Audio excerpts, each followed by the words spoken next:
I analyzed over 4,000 TED Talks, 4,442 to be exact, to find out what actually makes a TED Talk and if I can train my own machine learning model to write the perfect TED Talk. TED Talks are speeches given by individuals with some expertise, usually some scientists, some designers, some writers, on ideas, and they have to be under 18 minutes. Over the course of the years, there have been over 4,000 TED Talks and have gotten a total of 12 billion views. It's still less than Baby Shark on YouTube though, so I don't know what to think about that. The average TED Talk though only gets 2 million views and around 63,000 likes. To put this into some context, 90% of YouTube videos will never cross 1,000 views and only 0.9% will cross 100,000 views. There have been over 4 million seconds of TED Talk content put out. That averages out to 67,000 minutes, which is in fact more than all the movies combined put out by Hollywood in 2022. They put out 449 movies with an average time of, let's say, 90 minutes, which averages out to 58,370 minutes. The longest talk ever has been their 2020 launch event that was almost 6 hours long. And the shortest talk at just over a minute long is Ode to the Only Black Kid in the Class. It's actually a really good talk and you should definitely check it out. A lot of these talks want to make people curious and invoke questions, so I wanted to know how many titles contain a question, and it turns out 800 titles contain questions, which is around 15%. So what words do the titles contain if not questions? Well, one of the words that was used the most was can, followed by world, future, life, change, brain, generally words that are centered around our existence or questioning it. The most liked TED Talk is a talk by Sir Ken Robinson called Do Schools Kill Creativity? At over 2 million likes and 70 million views, it tackles a pretty controversial topic and has gotten positive reviews. It's also important to know that the top 10% of TED Talks got over 40% of the likes. That's almost 160 million likes. So either people really liked your TED Talk or they were sort of indifferent to it. The most amount of TED Talks were conducted in February and August saw the least amount of TED Talks. There's also no correlation between the month you conducted your TED Talk in and how many views it got on average. I really thought there would be a correlation because, I don't know, in the winter months, people are more sad and lonely. So the day with the most amount of TED Talks was actually Tuesday. Now, what did the data say about the speakers that were giving these talks? The 10 most common speaker names were, you can try to guess this as well, it's pretty common names. Just think of the most common names you can in the history of names, and you'll probably get 8 of these names. Starting at number 10, Robert. Then we move on to Paul. We have Daniel, John, of course John is there, Elizabeth, Michael. At number 3, we have Dan. At number 2, there's Alex. And finally, at number 1, the most common name of a TED Talk speaker is David. But what do these speakers actually do? What's their occupation? Are they just like us, normal people, or have they won Nobel Prizes? What are they doing in their day-to-day life? The most common word that came up in the dataset was and, so that means these people are doing multiple things. The actual most common occupation was activist. I don't know how they classify activists, but they're doing a lot of activism. Then we have entrepreneur, scientist, author, designer, researcher, artist, writer, and my favorite, expert. So they're just an expert. There's also no big correlation between your occupation and the amount of views you got on average. Of course, there's some ups and downs, but it looks like people don't care what your occupation is. They're more concerned with what you're saying and how you're saying it. Which leads me to the transcripts, the actual meat, the deliciousness of the TED Talk. There have been a total of 1,474,000 words spoken at TED Talks. The average TED Talk is at 332 words, which is exactly the length I'll be telling my own TED Talk writer to write, my own Shakespeare, my own, wow, who wrote the Lord of the Rings? My own J.R.R. Tolkien. The next couple of minutes are just going to be me explaining how I actually wrote this, so if you're not interested in that, skip to this timestamp, I'll put it in the description as well. But if you are ready to nerd out, then let's go, let's get our nerd on. Wear your glasses and put your hat on. Get your cigar, and I guess nerds don't do that. To create my model, I'll be using LangChain. LangChain essentially simplifies the creation of language models by having a ton of useful inbuilt functionality.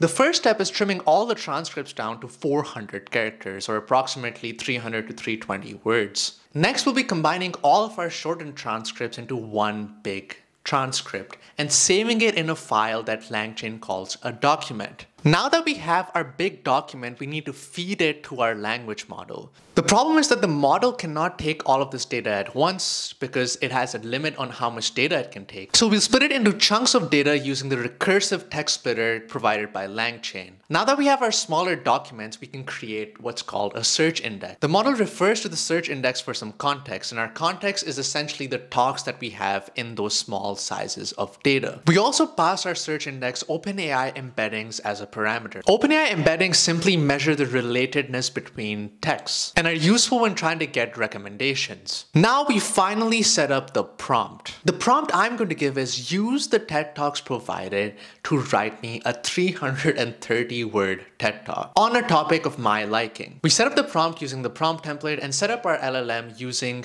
OpenAI. The temperature is essentially how creative you want the model to be. I'll set it up pretty high. I'll set it up at 0.7 just to see how creative this is going to get. Now let's see if what the model generated is good enough to be classified as a human being. So we're gonna have two TED Talks here, one written by the AI and one written by an actual person. I'm gonna do both TED Talks, both are around 250 words long, and then you'll decide which one you think is written by the AI and which one's written by a human being. The TED Talk topic I've decided on is making friends. Not that I need to learn how to make friends. I have a lot of friends. I have maybe too many friends, but it might be helpful for some people out there. Now, as an expert on friendship, I'm up against a lot, right? Because of the hierarchy a lot of cultures place on love. There's familial love, then there's romantic love, and finally, at the bottom, we have friendship love. And in so many countries with people feeling lonely, depressed, and outright sad, if we have friendship at the bottom, I believe that we have gold at our feet, but we're treating it as concrete. And why are friendships so key? Well, it's because our body has always known that we need a community to feel whole. Being with a spouse, for example, only brings out one side of ourselves. So maybe the part of me that likes yoga or gardening would start to wither away if my spouse doesn't like those activities. But when I'm with a friend, I can garden, I can pot my plants, or when I'm with another friend, I can do yoga and do my downward facing dog pose. I feel my entire identity unfold and pan out. When I have an entire community of friends, I understand the complexities and the richness of who I am as a person. Now, this is the second TED Talk. As I stood in the hallway of my elementary school, I was faced with mixed emotions. The students said goodbye, and there was a weight to the word that I just couldn't comprehend. I'd grown up with many of these students and made a lot of friends, so to stand there and know that things are going to be different felt strange. Growing up, one of my fondest memories was going to the park and making friends. To some, this may seem like a small thing, but the profoundness of those friendships have had an immense impact on my life. Friendship is a powerful thing. It can make us feel supported, connected, and loved. And maybe even more importantly, it can teach us how to learn to trust people, be vulnerable, and open up to others. It can teach us how to be kind and compassionate and really be there for others when they need us the most. Those were the two TED Talks. I can imagine all these people screaming my name and clapping a lot because those were really heartfelt. But now it's time to see which one was what. So I'll bring in an unbiased third party to give me their opinion because I feel like, because I know which one's which, it's not fair for me to just say it. So let's see what an unbiased third party thinks. All right, the unbiased third party is here. So what's your name, age, social security number? So what TED Talk did you think is the AI and what TED Talk did you think is the human?